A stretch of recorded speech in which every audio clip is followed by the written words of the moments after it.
My entitled sister got mad that our mother defended me from some creeps. All she cared about was our mother made a scene in public. This happened on a day I had to take my truck back to the mechanic because it was running like crap. My former best friend was with me, and we decided to take a walk because the lobby at the mechanic shop was full with no seats available. While out walking along the sidewalk, we ran into a guy that was wearing a hood and had a black eye. And he was begging me for a lighter while holding half a cigarette. I told him I did not smoke. But he wasn't convinced and kept asking. Then he asked if there was some place he could get a lighter or matches for free. I pointed and suggested someplace random for him to go and then kept walking. But the guy kept walking ahead of us and repeatedly pointed at me while talking as if he was having a conversation with someone who wasn't there. Then he disappeared behind a building somewhere. My former friend and I went into a discount department store, and then by chance we ran into my mother. We helped her with her groceries, and she gave us a ride. But her next stop was the bank. So we just waited in her car. I was looking at prices for car parts on my phone when suddenly there was a knock at my window. It was the same guy from earlier. And he was accompanied by another guy who was sticking his head up against the driver's side window and asking for a ride. The guy was carrying an 18-pack of Bud Light and saying he'd give me 2 in exchange for a ride. But I was repeatedly telling him it was not my car and not my decision. I'm a fairly big guy, but I'm not super confrontational in situations like this, and was just trying to get them to go away. Then suddenly my mother appeared at the doors of the bank yelling at them to get away from her car and get away from her kids. The guy with the black-eyed guy started yelling up at her, and she again told them to leave.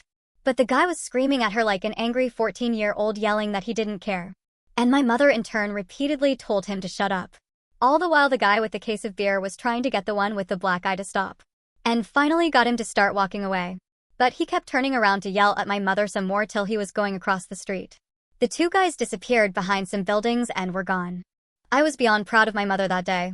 She was 56 years old, and she still went absolutely mom bear. But you know who wasn't happy about it? My sister, who looks for absolutely any excuse to blame our mother for anything.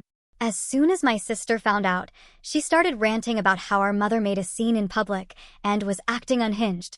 I pointed out to my sister that if it had been her kids, she'd have done the exact same thing. She denied this, but I know it's true. My sister is no stranger to making scenes in public, especially when intoxicated, which was pretty much all the time. She's the one who's actually unhinged and has essentially lost almost all of her friends in the past 3 years because of it. She was so toxic, we had to evict her in late 2023.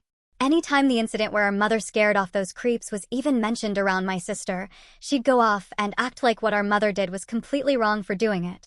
Not only is my sister a hypocrite, she was only doing that because it doesn't really matter what our mother does. She will find something negative about it and then blow it up. She tried to make our mother the villain so she could lie to herself and think she's not a bad person. Got news for you, sis, you're a bad person. A very bad person. The last time I saw my sister was a couple weeks ago, and I kicked her off the property because she's not allowed to be here. She screamed at me for choosing our mother over her and said, "I hope she was worth it to you," and yelled, F#CKR as she drove off. Edit, I had to make a correction. My mother and these guys were not super close together. The bank had a high rise my mother was up on, so she was basically safe behind a concrete wall she was yelling over. And they never got closer than 10 feet apart.